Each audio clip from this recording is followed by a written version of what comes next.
My name is Siwoo and I am an Omega. I have been many things in my life, dutiful son, hard worker, quiet friend, but above all else I have been a father. Not because I ever expected to be raising a child alone, but because life decided to carve me into someone who carried both my son's laughter and his tears on my shoulders. I became a widower only 5 months after my son was born. The man I loved, my mate, was gone before our story could even be written properly. He left behind only whispers of memories and the warmth of his arms that faded far too quickly. Our son, Jian, never had the chance to know him, and that truth clawed at me every time my little boy asked about his father. Jian is 4 years old now, bright, mischievous, with the kind of smile that could melt the hardest of hearts. Every day when his round eyes blink up at me and he asks, "Yama, what did Appa look like?" I always answer the same. Appa was very tall, very handsome, like someone important. He looked like a CEO you'd see in the magazines. The lie is harmless, I tell myself. I'm not lying about the handsome part, his father really was, but perhaps I embellish with the CEO image to give Jian someone to look up to, someone he could imagine proudly instead of the silence of an absent man. And perhaps, selfishly, it allows me to paint my late mate as a figure strong enough to protect him, even if the truth is that fate never gave him the chance. Raising Jian alone has been both a burden and a blessing. There are nights when I collapse after long shifts, too tired to even untie my shoes, and Jian waddles over to tug them off with his tiny hands. There are mornings when I wake to his giggles as he crawls into bed and presses his little hands against my cheeks, demanding kisses. My life is not easy. But when he smiles, I believe it is worth every drop of exhaustion. I work for one of the largest companies in Seoul, Taemin Group. It is the kind of place where people whisper the CEO's name like it's a myth. Kang Taemin. A ruthless alpha, they say. Brilliant in business, feared in negotiations. The kind of man who never allows weaknesses near him. I had never seen him in person before, only on the glossy covers of business magazines in the convenience store, or in company newsletters where his sharp gaze seemed to pierce right through the photographs. When the HR department announced that employees were invited to the company's annual charity gala, I hesitated. Bringing G into such a formal event felt risky. He's a 4-year-old tornado disguised as a boy. But I couldn't find a sitter, and part of me wanted G to see something beautiful, to see a world bigger than the small apartment and playgrounds he knew. So, dressed in my best suit, one I had saved for interviews, I held Jian's tiny hand and stepped into the shimmering ballroom. Chandeliers glittered overhead like falling stars, and the room buzzed with media, employees, and shareholders. Jian gasped loudly, his eyes wide. "Yama, it's so shiny." I chuckled softly and bent down. "Yes, but you must behave, okay? This is very important for Yama's work." He nodded vigorously, but I should have known better. The moment came when the crowd hushed and the cameras turned toward the stage. A man in a perfectly tailored black suit strode to the podium. His presence was overwhelming, commanding silence with nothing but the way he held himself. His features were striking, tall, broad-shouldered, with sharp cheekbones and eyes that glowed like obsidian under the lights. His deep voice rolled across the hall. "Thank you for coming to support Taemin Group's annual charity gala." I felt Jian stiffen beside me. His little mouth fell open. He tugged on my sleeve and whispered, loud enough for the people around us to hear. "Yama. Appa. That's Appa." I froze. Before I could stop him, Jian jumped up, cupping his tiny hands around his mouth and shouting with all the strength in his lungs. "Appa. Appa. That's my Appa." The room went dead silent. Every head turned. The media cameras swiveled toward us, clicking furiously. I could feel the heat rising in my cheeks as whispers surged through the crowd like wildfire. My knees trembled as I tried to shush Jian, pulling him into my arms, but it was too late. The words were out there, loud and undeniable. On the stage, Kang Taemin paused mid-sentence. His sharp eyes locked onto us, narrowing slightly as if trying to piece together what had just happened. I wanted the ground to swallow me whole. The event ended in chaos. Reporters swarmed, employees gawked, and I clutched Jian close, rushing us out of the ballroom. My heart hammered in my chest, fear clawing at me.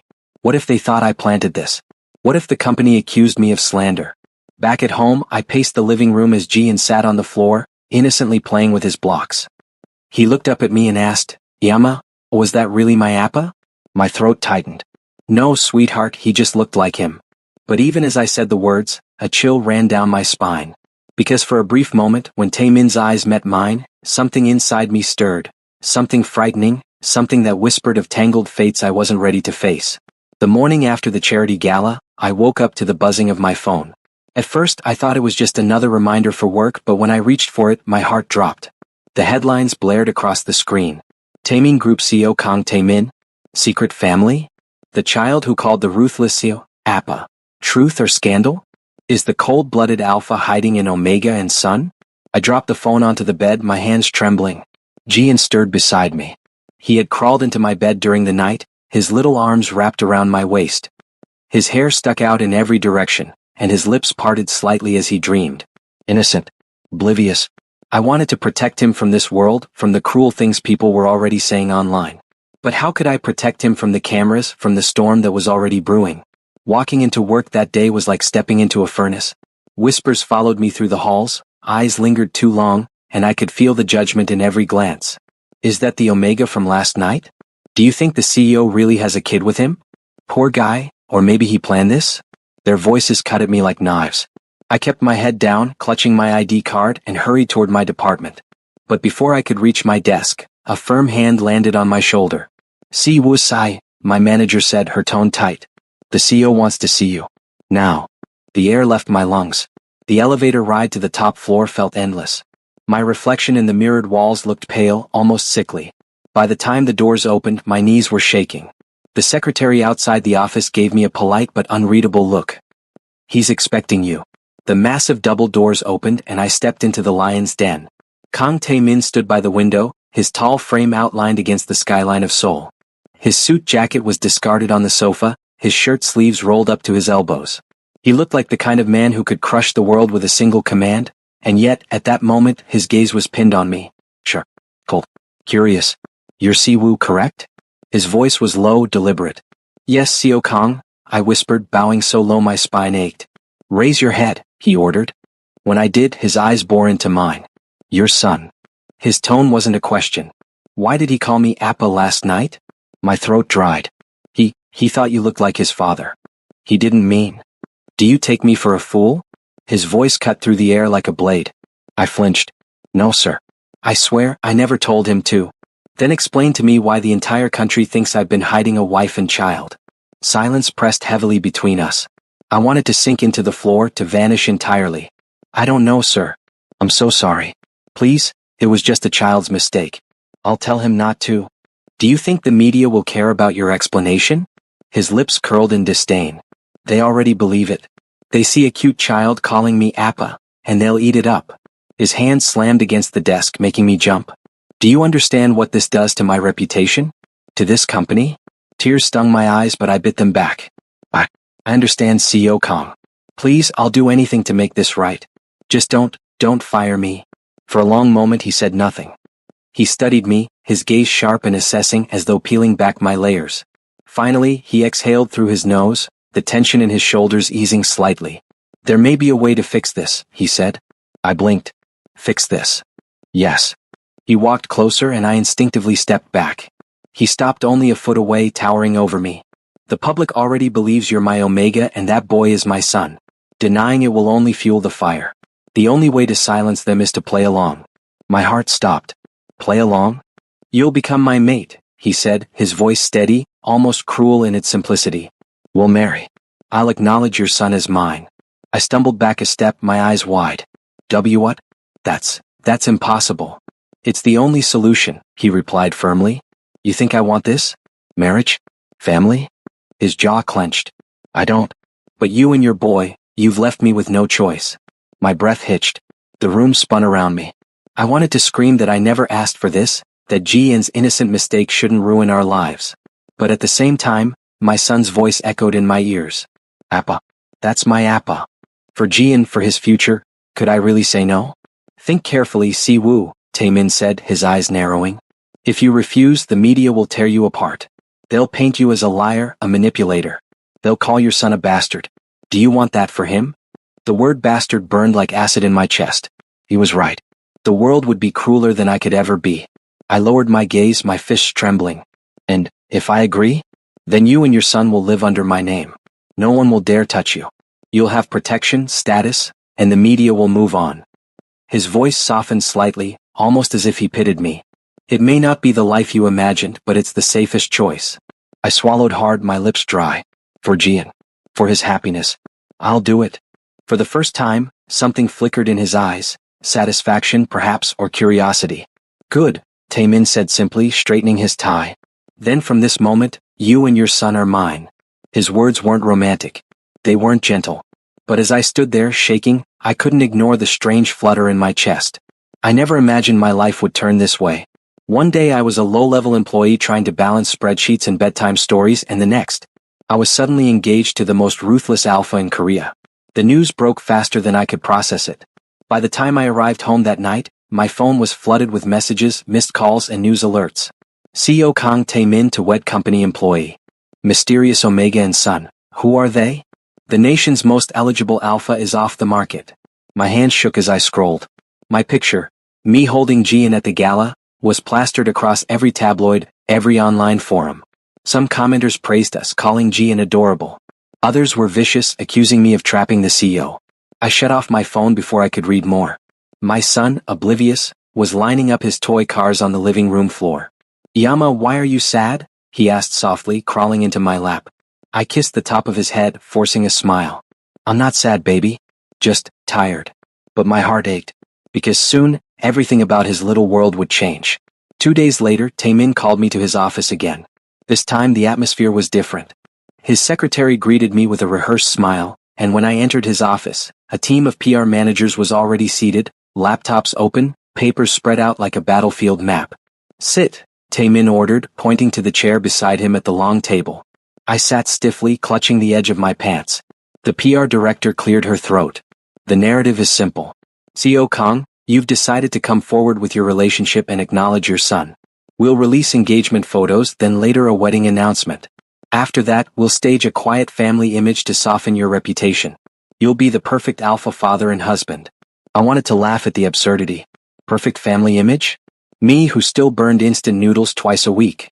But when I looked at Tae-min, he didn't flinch. He listened, nodded once, and signed the documents placed in front of him as though sealing our fates was just another business deal. Understood, he said simply. Then his gaze shifted to me. Do you understand? I swallowed.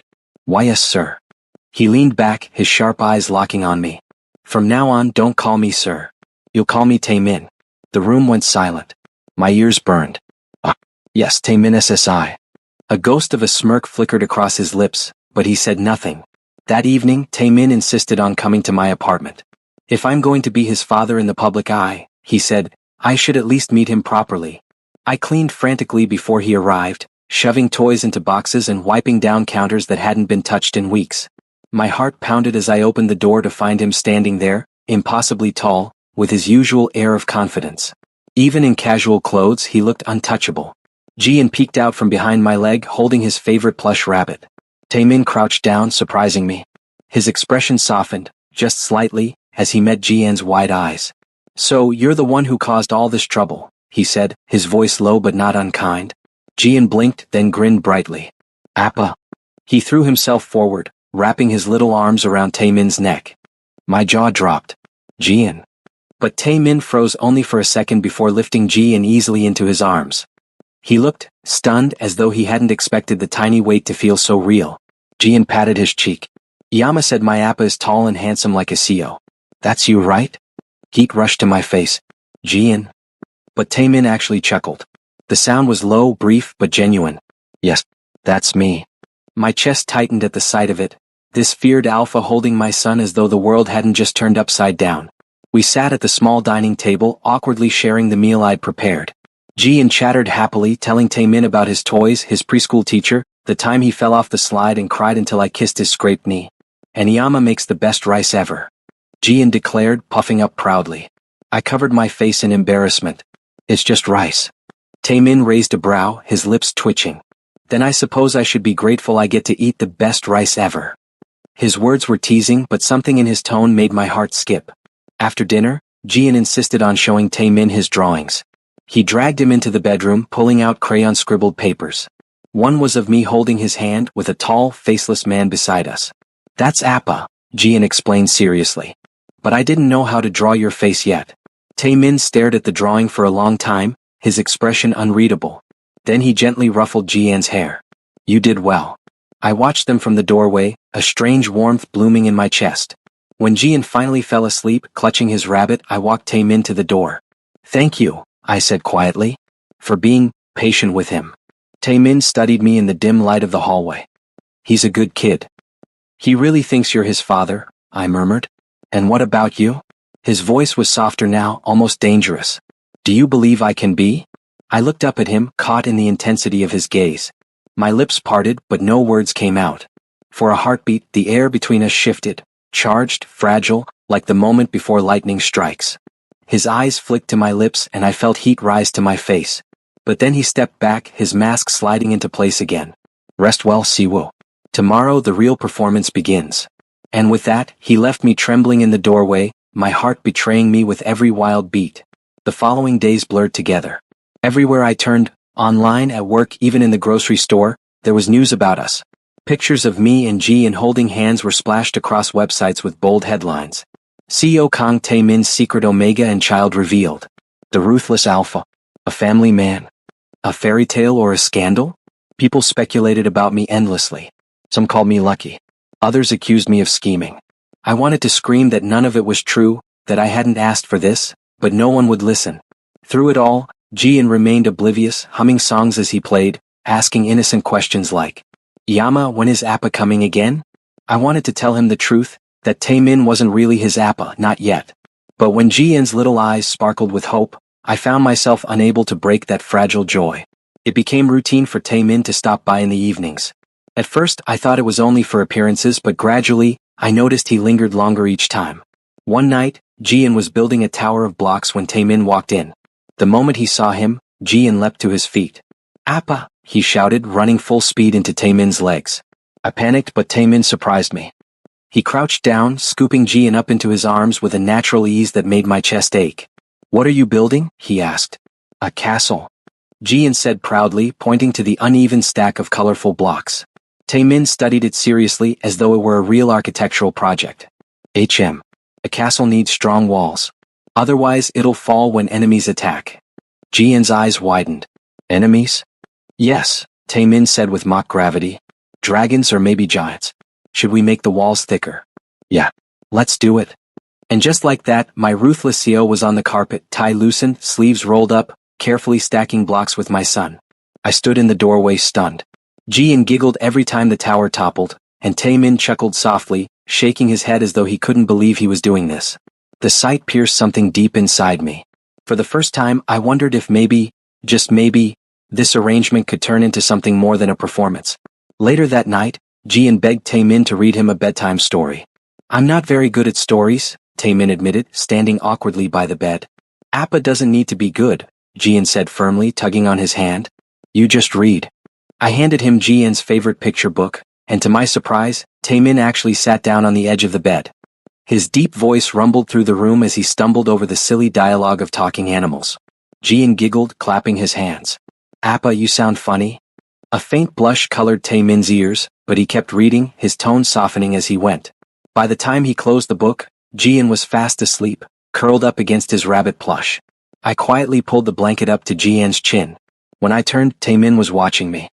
He trusts you completely, I whispered. He's just a child, Tae-min said, though his voice lacked its usual sharpness. He looked at Ji-in again, his gaze almost tender. Children believe too easily. Maybe, I murmured. But sometimes belief is all they need to grow up happy. For a moment, our eyes held in the soft glow of the nightlight. Something unspoken hung between us. Then Tae-min cleared his throat and stood. I should go, he said quietly. I followed him to the door. Just as he was about to leave, he paused. You're a good parent, Siwoo, he said suddenly, his back still to me. The words hit me harder than I expected. My throat tightened. Thank you, I whispered. He didn't turn, but his hand lingered on the doorknob for a moment longer before he finally left. A week later, the PR team scheduled the press conference to announce our engagement. You'll wear matching outfits, the director explained, flipping through a file. The narrative is that this is a love match hidden for privacy, but now, with your son growing, you've decided to share your happiness with the world. Well, happiness. Words that felt like lies, and yet, when I glanced at Tae-min sitting beside me, his expression unreadable, I couldn't stop my heart from racing. Afterward, in the car ride home, I finally gathered the courage to speak. Do you regret this? I asked softly. Tae-min looked out the window for a long moment before answering. I never wanted marriage. Or family. His voice was low, honest. I thought they'd make me weak. My chest tightened. But, he added, his eyes flicking to mine, Your son makes me laugh. And you surprise me. My breath caught. Before I could respond, Jian's sleepy voice piped up from his car seat. Yama. Appa. Can we all live together forever? The silence that followed was heavy, fragile. I reached back, smoothing Jian's hair. We'll see, baby. But when I looked at Tae-min, his expression had softened in a way I'd never seen before. And in that moment, I wondered if fate was weaving something between us, something neither of us could deny.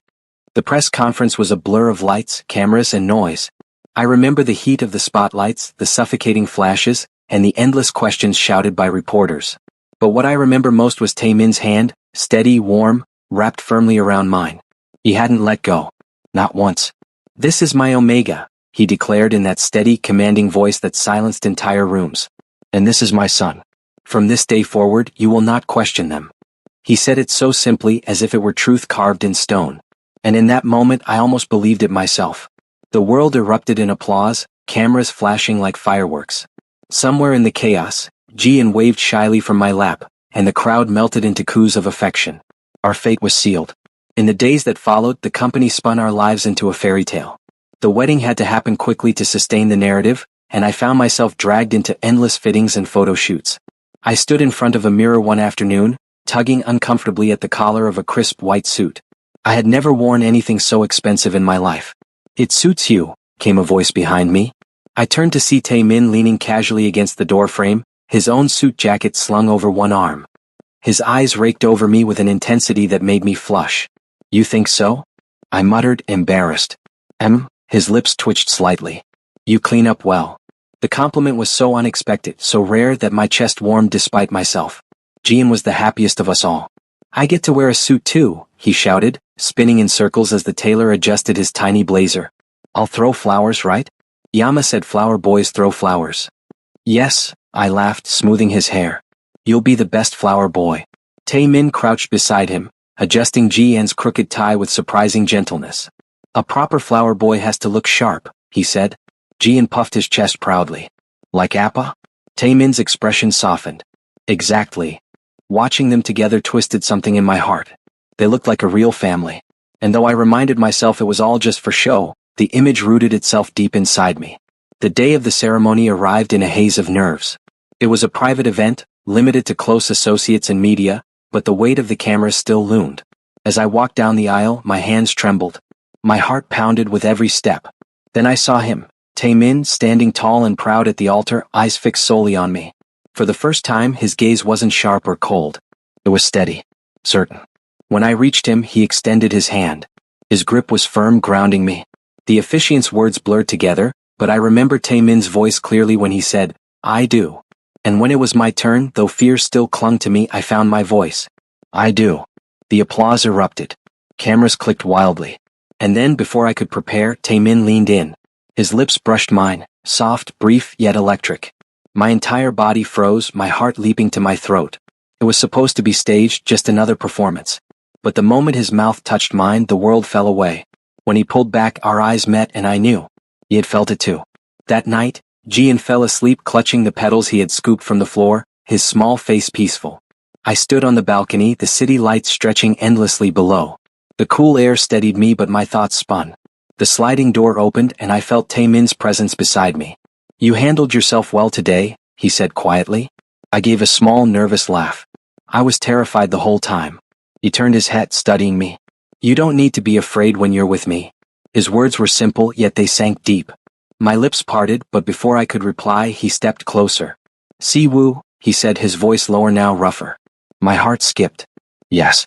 His hand lifted, fingers brushing against my cheek. I shivered at the touch. I don't know when it happened, he admitted, but being near you, and your son, it doesn't feel like a distraction anymore. It feels necessary. I stared at him, breathless. The man who once claimed family was weakness was now confessing the opposite. Tae-min, I whispered. And then, as if drawn by an unseen force, he leaned down and kissed me again. This time it wasn't for the cameras. It was real. The kiss was warm, deep, unhurried. His lips moved against mine with a tenderness I never thought he possessed. My knees weakened and I clutched his shirt for balance. When we finally broke apart, both of us breathless, he rested his forehead against mine. I don't want this to be just for show anymore, he whispered. Tears pricked my eyes, but I smiled through them. Neither do I. And in that moment, beneath the glittering Seoul skyline, the walls between us began to crumble. The word still felt strange on my tongue. 4 days after the ceremony, I found myself staring at the simple gold band around my finger, half convinced it would vanish when I blinked. But it didn't. It was there, solid and gleaming, a constant reminder that my life had changed. We moved into the Kong family estate, a sprawling mansion that seemed more like a palace than a home. The marble floors, towering ceilings, and endless halls left Jian gaping in awe. Yama. It's like a castle, he shouted, running from room to room, his little footsteps echoing. Can we live here forever? I smiled watching him. For him this was magic. For me it was overwhelming. I didn't belong in this world of wealth and power. And yet, this was our reality now. Taemin was awkward at first. On our first night in the estate, Jian refused to sleep alone. I was ready to comfort him, but before I could, Taemin crouched by his bed. What's wrong? He asked, his voice softer than I'd ever heard it. Jian sniffled, clutching his rabbit. It's too big, too scary. Taemin hesitated, then, surprisingly, climbed onto the bed beside him. The sight of Korea's most feared Seo lying stiffly on a child's tiny bed nearly made me laugh. But Jian curled against him immediately, eyes fluttering shut. Within minutes he was asleep. When I peeked in later, I found Taemin still there, his arm protectively around Jian, his expression unguarded in sleep. My heart clenched. The man who once said family was weakness now looked like he had been born for it. A few days later, I woke to the sound of laughter. Real, unrestrained laughter. I stumbled out of bed to find Taemin and Jian in the kitchen. Taemin was wearing an apron, and his usually immaculate hair was slightly messy. He was holding a frying pan awkwardly while Jian clapped and cheered. What are you doing? I asked, stunned. Taemin glanced at me, ears faintly pink. He said he wanted pancakes. I blinked. You're making them? They're not difficult, he muttered, flipping one clumsily. It landed half-folded, but Jian cheered like it was a masterpiece. Appa's the best cook, Jian declared. I bit my lip, trying not to laugh. I see. Taemin shot me a look that was equal parts embarrassed and defiant. But there was pride there too, pride in being called Appa. And just like that, something shifted in me. The walls I had built around my heart began to crack. That night, after Jian fell asleep, Taemin and I found ourselves alone on the balcony again. You're good with him, I said softly. He glanced at me. I'm trying. You're more than trying, I whispered. You're becoming his world. He was silent for a moment, then stepped closer. The night air was cool, but his nearness warmed me. You've changed me, Siwoo, he murmured. Both of you have. My breath caught. Changed you. I thought love, family, they would weaken me. But now, I can't imagine life without them. His eyes burned into mine. Without you. The word stole my breath. I wanted to reply, but he closed the distance, capturing my lips in a kiss that was slow, deliberate, and full of unspoken promises. This time I kissed him back without hesitation. When we finally broke apart, he pressed his forehead against mine. Stay with me. Not just because of the media. Not just for Jian, stay because you want to. Tears pricked my eyes. I already do. Happiness settled around us like a fragile dream. But dreams, I learned, never last long. One afternoon, as I was tidying the study, I found a small pill bottle in the desk drawer. The label was faint, but I recognized it instantly. It wasn't vitamins. It was a medication known to suppress fertility. Confused, I tucked the bottle away. That night, I saw Taemin swallowing one of the pills with his evening tea. What's that? I asked casually, trying to keep my voice steady. Medicine my mother gives me, he replied simply. She insists it's for health. Something about his tone, about the way he didn't question it, sent alarm bells ringing in my head. But I said nothing. Not yet. Instead, I began researching quietly, piecing together the truth. And when I discovered what those pills really were, my blood ran cold. His own mother was making him impotent. Days later, when our intimacy deepened, when kisses became touches and touches became nights tangled together, the truth gnawed at me. He held me with such tenderness, whispered my name like it was sacred, yet all the while he believed he could never give me another child. I couldn't tell him yet. Not until I had proof. But my decision was made. I would switch the pills. I would protect him even from his own mother. Because for the first time since my mate died, I wasn't just surviving anymore. I was living. And I couldn't let anyone, no matter who they were, destroy that. The morning sickness was the first clue. At first, I thought I was simply exhausted from adjusting to life in the mansion, from balancing work, Jian, and the whirlwind of being married to Kang Taemin. But when the nausea persisted, when the cravings began, and when I counted the weeks, realization struck me like lightning. I was pregnant. I waited until dinner that evening. Jian was already asleep, sprawled across his little bed with his rabbit toy, when I sat down with Taemin in the quiet dining room. He poured us both a glass of wine, but the very sight made my stomach churn. I pushed it away. "Are you okay?" he asked, brows furrowing. I hesitated, my fingers twisting in my lap. "Taemin, I need to tell you something." The way his gaze sharpened made my throat dry. But I had to say it. "I'm pregnant." The silence that followed was unbearable. His glass clinked against the table as he set it down too quickly. "That's not possible," he said flatly. "It is," I whispered. "No," his voice hardened, disbelief shadowing his features. "You can't be pregnant. I can't have children. The doctors confirmed it years ago." I bit my lip, tears threatening. "That's because of the pills your mother has been giving you. They aren't vitamins, Taemin. They were designed to make you infertile. I switched them weeks ago." His chair scraped back sharply as he stood, hands clenching into fists. "You did what?" "I had to," I cried, rising too. "I saw the bottle, I researched. She's been drugging you for years. I couldn't just let it continue." His face twisted with fury, not at me but at the truth unraveling before him. "My own mother?" His voice broke. "She did this to me?" "Yes," I whispered, reaching for his hand. "Because she thought family would weaken you." He pulled away, pacing the room like a caged animal. "All this time, I thought I was broken. I thought I couldn't give anyone a future. And it was her." I stepped closer, my heart pounding. "But you're not broken. You gave me a son already, maybe not by blood, but Jian is yours in every way that matters. And now you've given us another." His eyes found mine then, wide and raw. I'm going to be a father?" "Yes," I said, tears spilling freely. "Our family is growing." He didn't sleep that night. Neither did I. By morning, he summoned his mother to the mansion.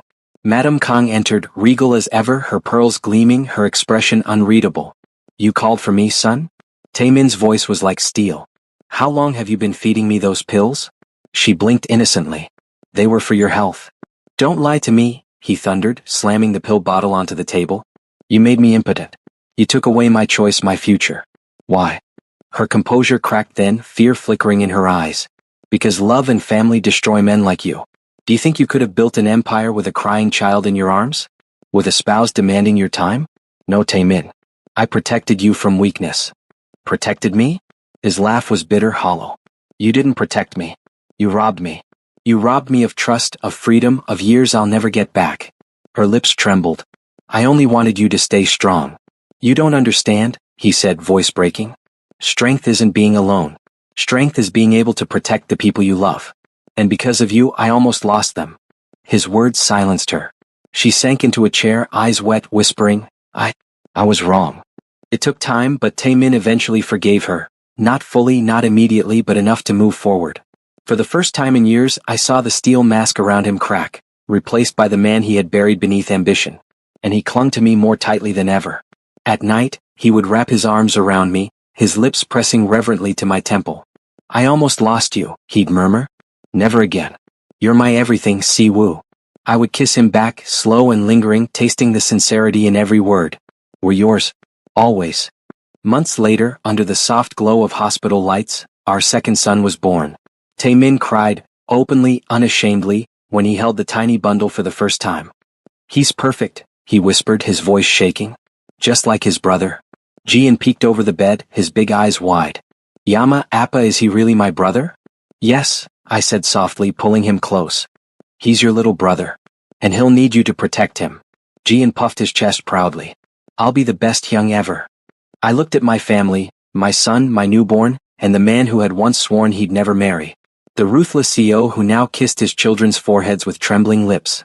And my heart swelled with a happiness I never thought I'd find again. The media eventually moved on, but by then we no longer cared. The whispers, the stares, they didn't matter. What mattered was this. In the grand halls of the mansion, laughter now echoed where silence once reigned.